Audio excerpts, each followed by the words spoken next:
So, I show some examples. Okay, this is one sequence for a particular protein, and he gives something on the red font. So, can you see this red font? So, can you guess the region with the red font? Hydrophobic. It is completely hydrophobic, right? If you see the residues, most of the residues are alanine, valine, phenylalanine, isoleucine, so on. In this case, this protein, this region is predominantly with the hydrophobic residues. So, I give another sequence, right? This is another sequence called 5-CRO. So, if you see this sequence, this is short sequence. By short sequence, you will get the predominance of some specific residues. Which residues are dominant? Positively charged. Positive charge residues. So, how many residues here? 1, 2, 3, 4, 5, 6, 7, 8, 9, 10, 11 residues, right? 11 positive charge residues in this sequence. Here I have another sequence. Here if you see there is a higher occurrence of serines. You can see several serine residues in this case. So, when you scan the literature, if you see the literature about the functions of different proteins, right. So, we can guess, okay, these positive charge residues are important to interact with negative charge moieties.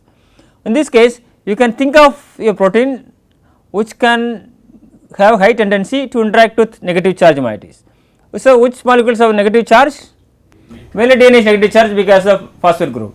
So, in this case it requires the opposite side, positive charge residues. So, this protein could be a DNA binding protein, right, have high tendency to interact with the DNA. In fact, yes, because 5-CRO is the CRO repressor, right, this interacts with the DNA. Likewise, here if you see, so here you can see the dominance of a stretch of hydrophobic residues. These residues prefer to be in the membrane, right. So, in this case this chain could be a membrane protein, right. Actually, that is correct because this is a photosynthetic reaction center of M chain. So, in this case this is a membrane protein, right, it has several transmembrane segments, this is one of the segments. So, likewise here you can see one example. Here this is the sequence for one beta barrel protein. Beta barrel proteins have high dominance of serine residues to form the hydrogen bonding network to maintain the stability and the function structure of these barrels, right. So, this is why it is highly occurring in this particular protein, fine. Now, the question is, if I give these 3 sequences, is it possible to discriminate? Okay, A is this type, B is this type and C is this type, yes or no? Okay, let us see. So, there are various features we discussed. What are various features we discussed till now? Composition, occurrence, molecular weight, hydrophobicity and different amino acid properties, right. So, for example, if you have 2 groups of proteins, group A and group B, if I give you a new protein, can we able to tell this protein belongs to group A or this protein belongs to group B? Okay, so, if here I take 2 groups, group A and group B, so I get the for example, I collected all the proteins in the uniprot in group A and the proteins belong to group B. Then if you get all these sequences, I can calculate the composition, right, because just you can calculate n of I by n, take all the residues, count the residues of each type, normalized by n, you will get the composition, right. This is group A, for example, this is group B, you get the composition for 20 different residues, here 10 residues and here 10 residues. And when you compare these 2 values, for example, if you take alanine, for the group A the value is 8.47 and the group B 8.95. If you get the deviation, right, then you can, this is almost similar, right, this is average value, but if you consider the standard deviation, so this will be plus or minus 0.1 or 2, right. So, in this case you will get the similar numbers. Some cases yes, for example, aspartic acid there is no change at all, here 5.97, right, here is 5.91, there is no change, the difference is only 0.06. But some residues, if you look in the details, they are highly different. For example, if you take cysteine, here it is 1.39, but here in this case it is 0.47, there is 3 times different, 3-fold difference, 0.5 and 1.4. Likewise, if you glutamic acid, histidine, right, this is 1.25 is 2.3, 2 times difference, right, isoleucine. I will show some of the more data, these other residues. Here also you can see the difference, it is other way around, here it is highly dominant in the case of group B, this is 8.05, this is group A, it is only 5.9, this is 6. So, some residues which are similar in both the cases and some residues which are significantly different, right. If they are different, then we can use these residues as the features or the parameters or the properties, right, to discriminate or distinguish between these two groups, group A and group B. So, how to do this? First we see the important residues, and some residues this is just close to the 0, this is a difference of composition. I calculate the A minus B, right, composition of A minus composition of B, right. So, we have the average values. So, if you some cases, okay, it is very high, they less than 0, and some cases they are above 0. So, if you look into these different residues, I made a few groups. This is the aliphatic and the second one aromatic here. We have sulfur containing residues and polar residues and charged residues, and we could see some patterns. Some cases we can see pattern, for example, the polar residues. All the polar residues which are highly preferred in the case of this group B, because minus. Some of these the sulfur containing residues, they are dominant in the case of group A. Here you can see some cases, right, also mainly charged residues in group A. So, in this case you can try to relate, you can try to understand why some residues are dominant in group A and some residues are dominant in group B. Actually, we know what is group A and what is group B, the structures we know, the functions we know. So, now we can explain the importance of these residues, why its occurrence is high in some cases, why it is low in some cases, right, we can find. And we use this information if it is very highly different, for example, this is highly different, even this is plays important role for discrimination. So, if you take these residues and the combination of these specific residues, we can able to distinguish between the proteins group A as well as group B. Fine, how to do this? So, it is a very simple algorithm, right, but you can complicate the algorithm, right, when you refine the results. Simply what we do, we have the set of proteins from group A and group B, take all the proteins from group A and the value of group A, composition you can calculate. Then take all the proteins from group B, get the composition. Then we have two set of values. Okay. For example, here we have the data, one is A, one is B. Now what you do is we get the new protein X, we do not know this belongs to A or this belongs to B, right, A or B, we do not know. Then what to do? First get the composition of this particular protein. So, we got 20 numbers here. So, here we have 20 numbers, right, we have here 1 to 20 for 20 residues and composition B 1 to 20 and protein X also we have 1 to 20. Now, we take compare the each composition, for example, A, D, C or 20 residues, get the difference, composition of A minus composition of this X, respectively you have to get the difference, take the absolute and repeat for the 20 times 20 residues, then get the summation I equal to 1 to 20, and finally we get a number, this we can say as sigma A, deviation from the group of proteins A. Repeat the same, take the same composition X and compare with B, do it for 20 residues I equal to 1 to 20, right. So, get the difference, now you can see the total difference will be sigma of B. So, with the comparing composition A we get sigma A and comparing with the composition B we will get sigma B.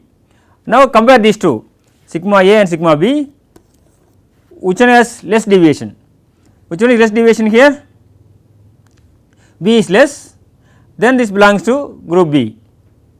If A is less, then the protein X belongs to group A. So, here just we compare the deviations. We can also apply some error functions, right, we can apply error function sigma like 0.1 or 0.2 and 0.3 so on, and you can optimize the performance. You can, I will explain later about the how to assess the performance. There are various measures to assess the performance like sensitivity, specificity and accuracy, I will discuss in later classes. So, you can add the sigma and see in a set of 100 proteins we are able to predict or discriminate exactly for the maximum number of proteins. then we can define this error function. In this method we use the composition and the deviation. Instead of deviation you can also try to use some other measures. What other measures you can use? Here we use deviation, we can also use the correlation. We have 20 numbers here, 20 numbers here, right. You can get the correlation with A. Likewise, you can get the correlation with B, right. Then how, which one you need to select, which is if it belongs to A, the correlation will be higher, right. If this correlation R with the correlation with A is 0.9 and R with B is 0.7, then the protein belongs to A, right. So, you can use correlation, you can use the deviation, and you can use any error functions and so on. Also here now we use the composition of all the 20 residues, but if you look into this figure, all 20 residues are not showing very high difference, only some residues the difference is significant. Then you can try with the residues which are showing only significance between this group A and B and see whether we can able to discriminate better or not. Secondly, when you develop any method, it is important to reduce the number of parameters, number of properties. Instead of 20, if you could get the same performance with 10, then 10 is better, right. Unnecessarily we do not have to include noise in the prediction performance. Okay, now I will show an example. Okay, here this is, I consider two proteins, one is the from group B, this is group B. Okay, here this is from group A. So, I have the sequence. Now, what to do?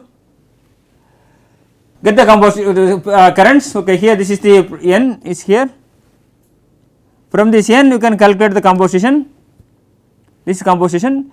Then from this composition we know the composition from the globular protein or group A or group B, right. You can see here. Okay, this is the composition of group A and composition of group B. So, then get the subtract the values. So, this is a sigma of group A and sigma of group B.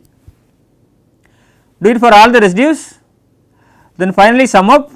Here this is 34 and here 39. Which one is small? This is small, right, this is small. So, this belongs to group A. Then take the example group B. Here also we have calculated the N.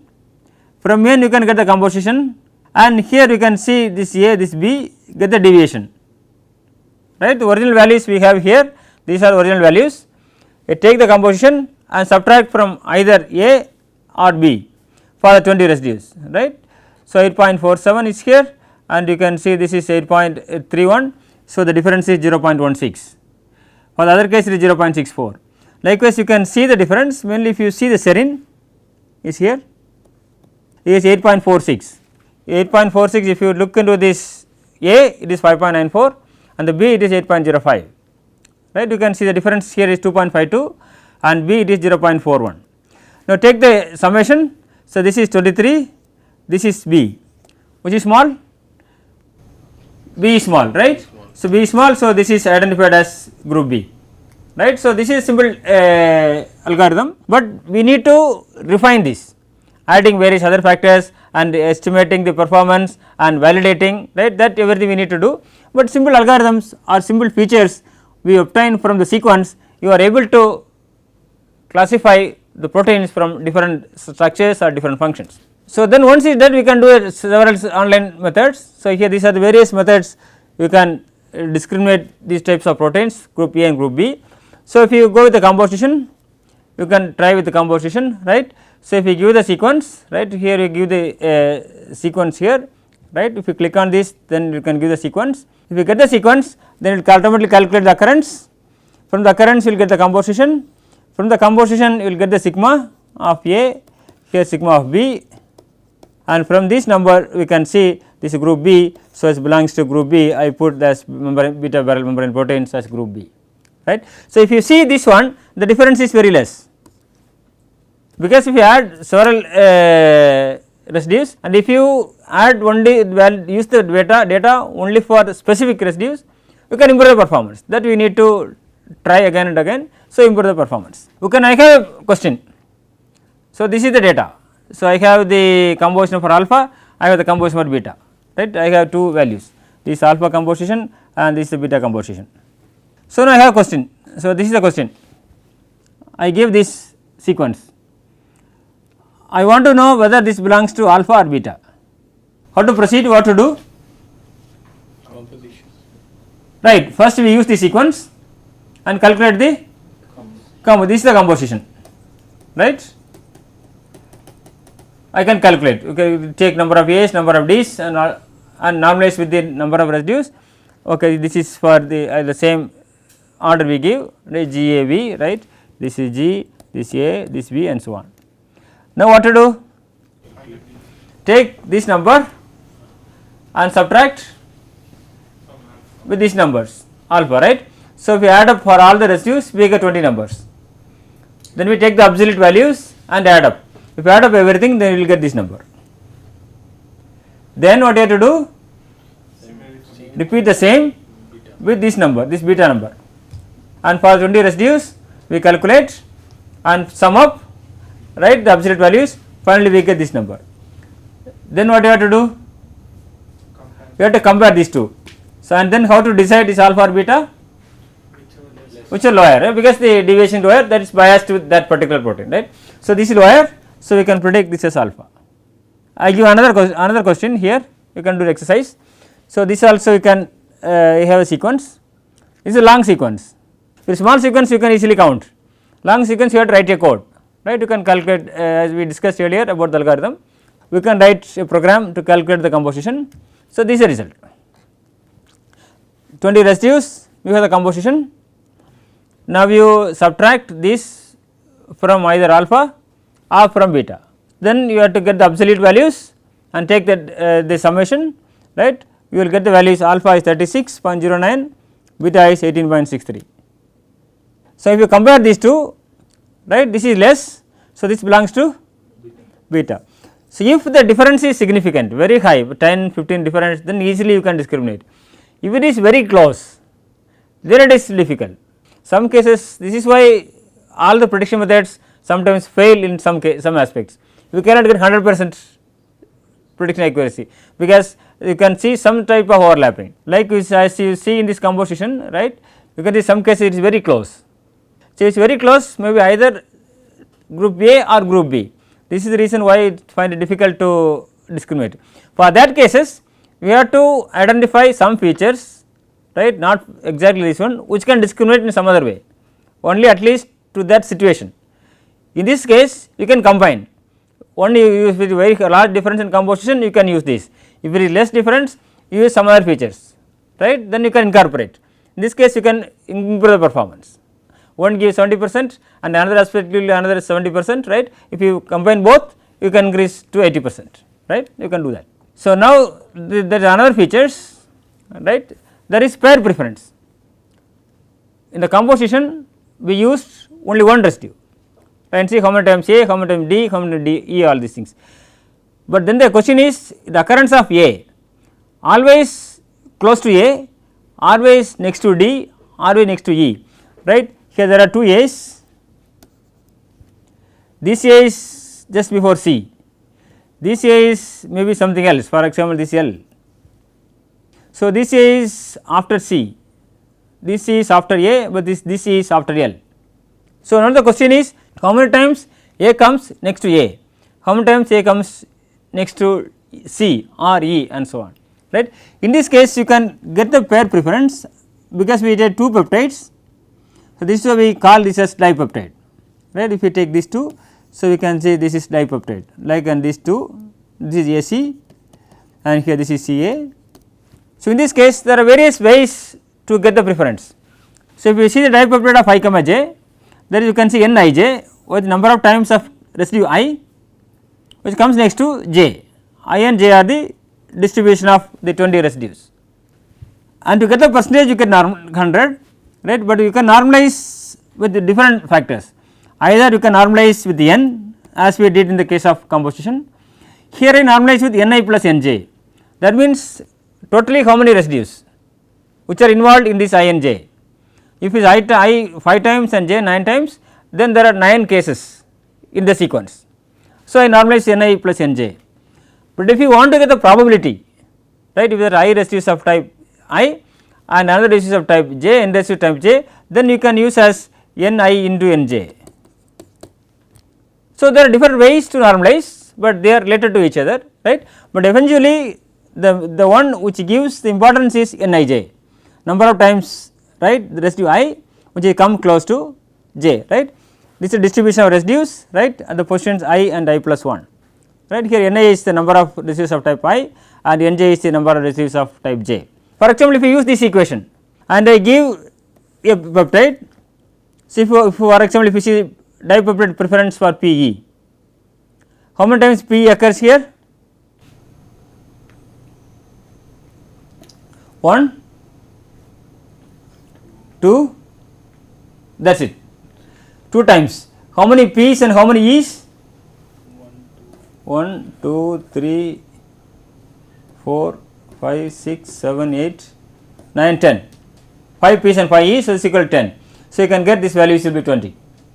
Likewise, if you see this real protein, okay. So, here you can see number of AAs, right, totally how many times A comes 1, 2, 3, 4, right, 4 times AA, but total AAs is 17 times. So, if you get this, you will get the value of 11.76. If you see, interestingly, if you see other case it totally 0.